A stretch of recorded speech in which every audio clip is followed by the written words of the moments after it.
Namaste. You are tuned into Divine Roots.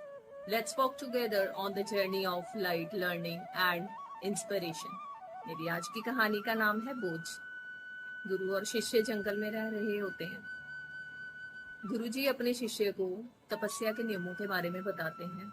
वो बोलते हैं कि हमें तपस्या करने से पहले हर मटेरियलिस्टिक चीजों की मोह माया को त्यागना पड़ेगा। और सबसे अहम नियम था कि स्त्री को टच करना, स्त्री को छूना इसमें वर्जित होगा। तो शिष्य सारे नियमों को समझ लेता है और गुरुजी को बोलता है कि मैं भी इसी रास्ते पे चलूं। तो वो दोनों जंगल में जा रहे होते हैं।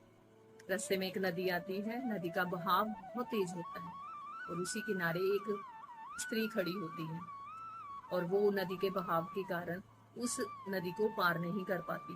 तो गुरुजी उसे अपनी पीठ पे बिठाते हैं और नदी पार करवा देते हैं।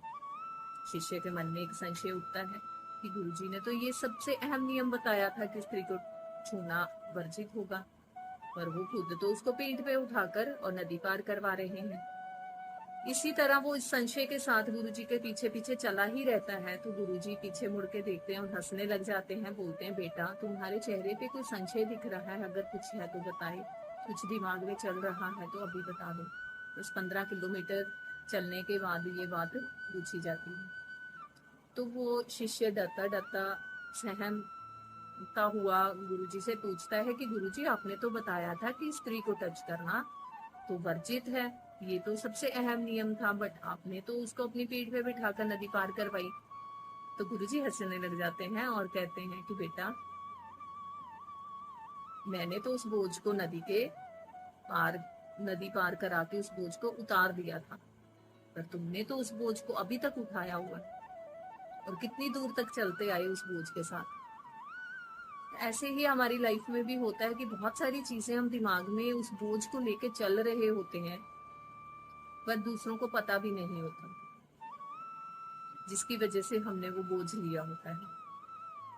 ऐसे ही गुरुजी ने बोला कि बेटा नियमों को लचीला रखना चाहिए, ऐसे नियम नहीं बनाने चाहिए जो दूसरों को तकलीफ दें।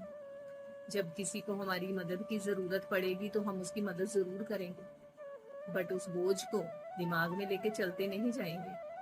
इतने सारे बोझ उठा के चलोगे तो फिर तो चलना मुश्किल हो जाएगा, एक टाइम पे थक जाओगे। तो यही आज की शिक्षा थी कि हम भी बहुत सारी चीजों का बोझ लेके चलते रहते हैं, पर उस बोझ को उतारने का टाइम नहीं होता हमारे पास। तो आप भी अपने दिमाग को थोड़ा सा रिलैक्स करें, मेडिटेशन